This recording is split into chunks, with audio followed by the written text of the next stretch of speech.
자, 미국 대선 직후부터 글로벌 경제와 금융시장에서 가장 큰 충격을 안겨줄 요소로 트럼프 리스크를 꼽았습니다. 리스크라고 얘기는 했습니다만 어떤 분야에서는 랠리, 단기 급등이나 반사이익으로 나타나기도 하고 다른 분야에서는 불확실성이나 피해로 모습을 바꾸기도 합니다. 이걸 잘 판단하는 게 중요한 시기인데 이 가운데서 가장 중요한 게 미중 갈등의 양상이겠죠. 그래서 오늘은 트럼프 취임 전에 미중 갈등의 양상을 한번 살펴보도록 하겠습니다. 우선 트럼프가 취임 직후부터 취하겠다고 공언했던 정책은 관세 부과입니다. 중국 수입품에 대해서는 최고 60%, 또 우방국 수입품에 대해서는 최고 20% 관세를 매긴다는 건데 이 중에서 당장 취임 직후에 상징적으로 10%를 중국산에 매기겠다고 해놓은 상태죠. 당선 후 취임 때까지 이런 고관세 정책을 어느 정도 유연하게 좀 수정하지 않겠느냐 이런 기대감들도 있었던 것 같습니다만은 제가 보기에는 가능성 거의 없습니다. 어느 인터뷰에서 트럼프가 이런 얘기를 하는 걸 들었습니다. 자신이 아는 단어 중에서 가장 아름다운 말이 관세다. 외국산 수입품 관세에 대한 믿음이 확고하다는 거죠. 구체적인 수치에서 일부 수정이 있을 수는 있겠습니다만 고관세 정책 시행은 분명해 보입니다. 구체적인 그 정책 효과에 대해서는 논란이 많습니다. 특히 경제학계에서는 이 정책을 넌센스라고 봅니다. 관세라는 게 수입 물가만 올려놓고 실제로 미국 경제라든가 일자리에 큰 도움이 되지 않을 거라는 거죠. 사실 1929년 미국의 대공황 이전에 유럽산 수입품에 대해서 높은 관세를 부과했던 스무트 홀리법이 있는데 이게 가져온 결과가 어떤 거냐. 유럽과 미국의 상호 보복 관세만 유발해서 세계적인 경기 침체에 기여했다는 거죠. 이런 역사를 보더라도 고관세 정책의 폐해가 분명하다는 게 경제학계의 입장입니다. 다만 트럼프의 관세 정책은 단순히 경제 정책이라기보다도 정치 경제적 정책의 성격이 상당히 농후합니다. 스무트 홀리법 당시와 다른 면도 좀 있고요. 우선 트럼프는 미국 백인 노동자 계층의 절대적 신뢰 속에서 재당선에 성공합니다. 구체적으로는 이들의 일자리와 이민 정책에 대한 불만과 분노가 지지 기반이 되어줬던 거죠.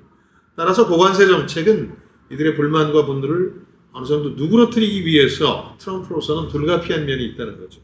그러니까 싸움이 커질 건 알지만 속 시원하게 한 대 때리고 시작하겠다는 겁니다. 또 하나 이 대공황 전야의 미국 유럽과 최근에 중국 미국의 경제협력 관계는 좀 다르다는 시선도 있는데요. 20년대는 유럽의 비싸고 좋은 제품들이 미국 시장을 유린하다시피 했다면 지금은 중국의 싸고 저질 제품이 미국 시장을 잠식하고 있는 상황이거든요. 오히려 인플레이션 억제에 도움이 된다는 시각도 여전히 많습니다. 그러니까 과거에는 미국 쪽이 아쉬웠다면 지금은 중국 쪽이 아쉬운 게 아니냐는 계산이 서 있다는 겁니다. 그럼에도 불구하고 트럼프의 이런 관세 정책이 글로벌 경제의 불균형을 치료하는 쪽보다는 미중 갈등을 증폭시켜서 불확실성을 키우는 방향으로 작동할 가능성은 큽니다. 트럼프가 미중 갈등 관련해서 취할 또 다른 조치가 있습니다. 바로 특정 분야, 전기차, 반도체, 태양광 이런 게 되겠습니다만 여기서 중국산 부품에 관세를 매기거나 아니면 첨단 기술이나 부품 이전을 제한해서 중국에 타격을 주는 겁니다. 전기차와 태양광은 이미 중국산이 유럽 시장을 장악하다시피 했고 반도체는 바이든 행정부의 적극적인 봉쇄 정책에도 불구하고 추격이 거센 분야죠. 여기서 바이든과 트럼프 행정부의 대중 경제 정책 차이를 좀 살펴볼 필요가 있는데요. 둘 다 중국에 강경한 건 마찬가지입니다. 그럼에도 바이든은 반도체 같은 분야에서 중국을 제외한 미국 중심의 공급망을 구축하기 위해서 막대한 지원금을 제공하려고 했죠. 트럼프는 그런 일은 하지 않을 겁니다. 대신에 중국 부품에 대한 관세라든가 중국으로의 부품 또 기술 이전을 제한하려고 노력할 겁니다. 그러니까 바이든이 덧셈의 대중강경책을 펼쳤다면 뺄셈의 강공책을 트럼프는 펼치지 않겠느냐 이렇게 정리해 볼 수 있겠습니다. 중국이라고 가만히 있겠습니까? 손 놓고 있을 리가 없죠. 최근에 중국 정부가 염두에 두고 있는 대응책을 보면 위안화 약세 유도 정책이 아닌가 하는 의구심을 갖게 됩니다. 즉 환율 정책이라는 거죠. 그러니까 중국의 공식 화폐인 런민비, 위안화가 달러 대비 약세를 보이면 미국이 부과한 관세의 효과를 상쇄시키는 면이 좀 있습니다. 그러니까 중국 수출품 가격 경쟁력이 뛰게 되니까 관세 부과의 효과를 상쇄시키는 거죠. 최근 들어서 1달러에 7.2 위안을 돌파하는 것도 중국 당국의 외환시장 개입의 결과가 아니냐 이렇게들 보는 시각이 우세합니다. 2000년대 들어서 이 위안화 환율을 보면 2015년이나 2022년 극강이었죠.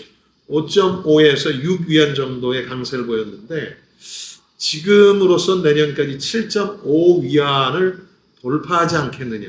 이렇게 위안화가 평가절하되지 않겠느냐는 게 각종 전망기관의 예측입니다.